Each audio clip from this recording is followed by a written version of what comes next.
اور ہر پیشے اور ہنر والے کو حکم دیا گیا کہ وہ اپنے پیشے اور ہنر میں مشغول ہو جائے اور انواع و اقسام کے میوے، طرح طرح کے عمدہ لذیذ پکوان سبھی شہر والوں کو پہنچایا کرے۔ مختصر یہ کہ 12 سال کے عرصہ میں یہ شہر بے مثال سجاوٹ کے ساتھ تیار ہوا، تو تمام امراء اور سرداروں کو حکم دیا گیا کہ وہ زینت کے ساتھ اس شہر میں جا کر رہیں، اور خود بھی اپنی فوج اور لشکر کے ساتھ لے کر کمال غرور و تکبر سے شہر کی طرف کوچ کیا، اور راستے میں عالموں و صالحین کو جلانے کی خاطر کچھ دیر تک رک کر ان سے تکبر اور حقارت کے ساتھ کہا کہ تم اسی جنت کی خاطر مجھے اس کے سامنے جس کو آج تک کسی نے نہیں دیکھا سر جھکانے اور ذلیل ہونے کے لیے کہہ رہے تھے، اب تم کو میری قدرت اور ثروت دیکھنی ہے تو میرے ساتھ چلو۔ اس اندیکھی جنت سے بھی زیادہ حسین اور دلکش اور خوبصورت جنت بنوائی ہے، جس کو دیکھنے کے بعد تم اپنے خدا کی جنت کو کم سمجھو گے۔ دوستو، شہزاد جب اپنی اس بنائی ہوئی جنت کے قریب پہنچا تو شہر کے باشندوں کے گول اس کے استقبال کے لیے شہر کے دروازے سے باہر آ کر اس پر زر و جواہرات نچھاور کرنے لگے، اور اس طرح جب شہزاد شہر کے دروازے پر پہنچا تو اس کا ایک قدم دروازے کے باہر تھا اور ایک قدم دروازے کے اندر تھا کہ آسمان سے ایک ایسی سخت کڑک دار آواز آئی کہ تمام مخلوق ہلاک ہو گئی، اور بادشاہ بھی وہیں دروازے پر گر کر مر گیا۔ اور اس شہر کو دیکھنے کی حسرت کہ کس محنت اور مشقت سے اس کو تیار کیا تھا دل ہی میں اپنے ساتھ لے گیا۔ شہزاد اور اس کی جنت کے انجام کے بارے میں مختلف تفاسیر میں لکھا ہے کہ بادشاہ اور اس کے لشکر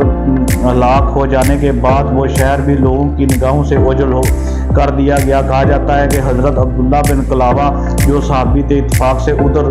کو چلے گئے، اچانک آپ کا اونٹ بھاگ گیا، آپ اس کی تلاش کرتے کرتے اس شہر میں تک پہنچ گئے، جب اس کی میناروں اور دیواروں پر نظر پڑی تو آپ بے ہوش ہو کر گر پڑے، جب ہوش آیا تو سوچنے لگے کہ اس شہر کی صورتحال تو ویسی نظر آتی ہے جیسی نبی کریم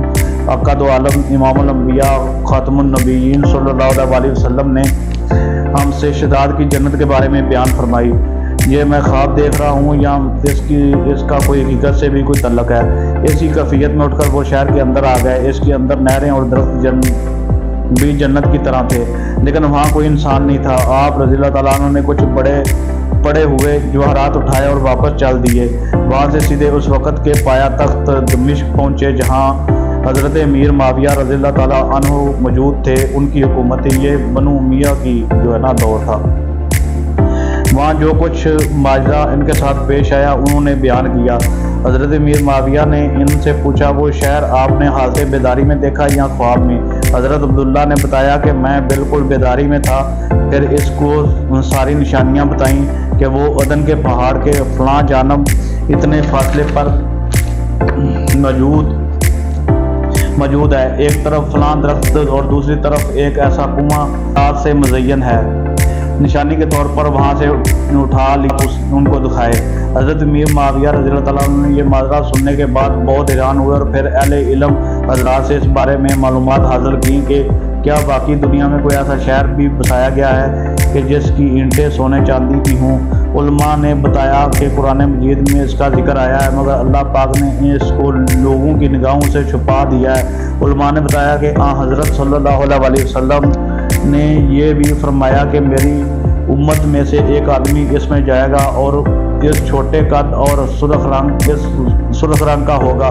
اس کے ابر پر 2 تل ہوں گے، وہ اپنے اونٹ کو ڈھونڈتا ہوا اس شہر میں پہنچے گا اور وہ وہاں کے عجائبات دیکھے گا۔ جب حضرت امیر معاویہ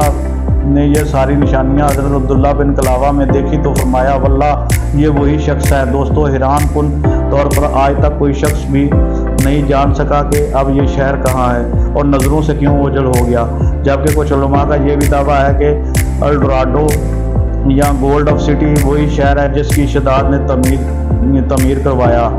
اور اس کا ذکر قرآن پاک میں ہے کیونکہ اس شہر میں بالکل وہی خصوصیات پائی گئی ہیں جو شہزاد کی جنت میں تھیں۔ اسی شہر میں وہی سونا، وہی زیور، وہی ہیرے جواہرات ملے ہیں جو شہزاد کی جنت میں سے تھے۔ اس لیے بعض علماء یہ منطق پیش کرتے ہیں کہ یہ وہی شہزاد کی جنت ہے، لیکن اس دلیل کے باوجود زیادہ تر علماء کرام یہ رائے دیتے ہیں کہ یہ بالکل وہی نہیں ہے اور ابھی تک گم شدہ ہی ہے۔ تو دوستو، آپ کا اس بارے میں کیا خیال ہے وہ آپ کمنٹ باکس میں مجھے بتائیں کہ یہ واقعی جو الڈورادو سٹی ابھی دریافت ہوا ہے